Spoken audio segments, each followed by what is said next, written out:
ముఖ్యమంత్రిగా 5 ఏళ్ల పాలన అనంతరం తనకు మరో ఛాన్స్ ఇవ్వాలంటూ ప్రజల ముందుకు వచ్చిన వైఎస్ జగన్మోహన్ రెడ్డికి అర్హత ఉందా? మరో 5 ఏళ్ల మన భవిష్యత్తు నిర్ణయించి ఈ కీలకమైన ప్రశ్నకు సమాధానం వెతుకుతూ జగన్ వ్యక్తిత్వాన్ని శోధిస్తున్నాం. ఆ ప్రయాణంలో చివరి మజిలీ ఇది.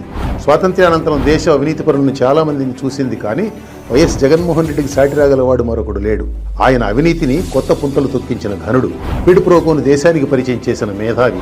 పువ్వు పుట్టగానే పరిమళిస్తుంది అన్నట్లు జగన్ చాలా చిన్న వయసులోనే అక్రమార్జనకు కొత్తదారులు వెతికారు.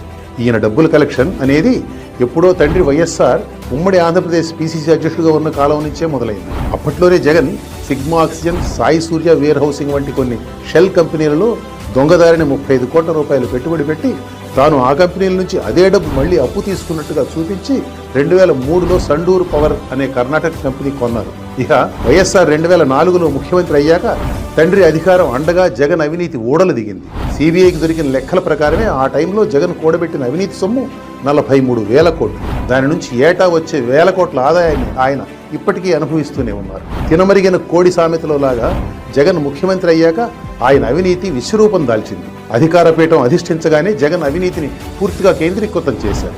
సొమ్ములు వచ్చే వ్యవహారాలన్నింటినీ తన గుప్పెట్లో ఉంచుకున్నారు. ఆపై దాన్ని మోనోపలీ చేశారు. అంటే తనకు ఇంట్రెస్టులు ఉన్న రంగంలో మరెవరూ ఉండకూడదు. ఇసుక ఉదాహరణ చూడండి. ఇసుక ఫ్రీగా ఇచ్చినా లేదా ర్యాంపులను వేలం వేసినా స్థానికంగా ఉండే నేతలకు ఎంతో కొంత ముట్టకుండా ఎప్పుడూ లేదు. జగన్ వచ్చాక ఇసుక మొత్తం తన చేతిలో పెట్టుకున్నారు. వెంకటరెడ్డి అనే తన మనిషిని వేరే రాష్ట్రం నుంచి తెచ్చుకుని గనుల శాఖ డైరెక్టర్గా నియమించుకుని టెండర్లు ఒక కలకత్తా కంపెనీ ద్వారా పిలిచి తాను అనుమతించిన వాళ్ళు మాత్రమే టెండర్లో పాల్గొనేలా కండిషన్లు పెట్టి జేపీ వెంచర్స్ అనే ఒక కంపెనీకి రాష్ట్రంలో ఉన్న ఇసుక మొత్తాన్ని అప్పజెప్పారు. వాళ్ళ యజమాయిషీలో రాంపులు నడిపినా, మళ్ళా జిల్లాల వారీగా ఇసుక గుట్టల అమ్మకాలు ప్రైవేటు వ్యక్తులకు ఇచ్చినా ఎవరైనా కానీ క్యాష్లో అమ్మాల్సిందే. డైరెక్ట్గా తాడేపల్లికి నెలవారీ కప్పం కట్టాల్సిందే. ఇసుక నుంచి వెరపు లేకుండా, సిగ్గుపడకుండా ఇంత తైలం తీయవలసిన ఇంతవరకు ఎవరికీ తట్టలేదు. అది జగన్ స్పెషాలిటీ. మద్యం విషయంలోనే అంతే. ఇంతకు మునుపు మద్యం కంపెనీలన్నీ రాజకీయ పార్టీలకు ఎంతో కొంత కమిషన్లు ఇచ్చాయి. మద్యం షాపులు, బార్లు నడిపేవాళ్లు స్థానిక నేతలకు, ఎక్సైజ్ వారికి, పోలీసు వాళ్లకు ఎంతో కొంత చెల్లించి వ్యాపారం నడుపుకునేవాళ్ళు. జగన్ వచ్చాక సీన్ మొత్తం మారిపోయింది.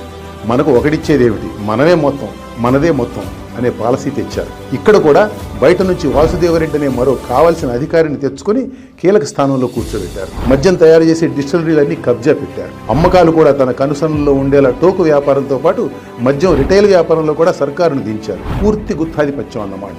ఇసుకలాగే ఇక్కడ కూడా మొత్తం క్యాష్ పేమెంట్లే. ఎంత ఉత్పత్తి జరుగుతున్నది, ఏ మేరకు ఖజానాకు ఆదాయం జమ అవుతున్నది, ఎంత జీరో వ్యాపారం జరుగుతున్నది ఎవ్వరికీ తెలియదు. తెలియడానికి వీలు లేదు. గనులు కూడా అంతే. రాష్ట్రంలో ఉన్న గనులు ఏమైనా కానీ వాటిని ఎవరికి కేటాయించాలి, ఏ కేటాయింపుని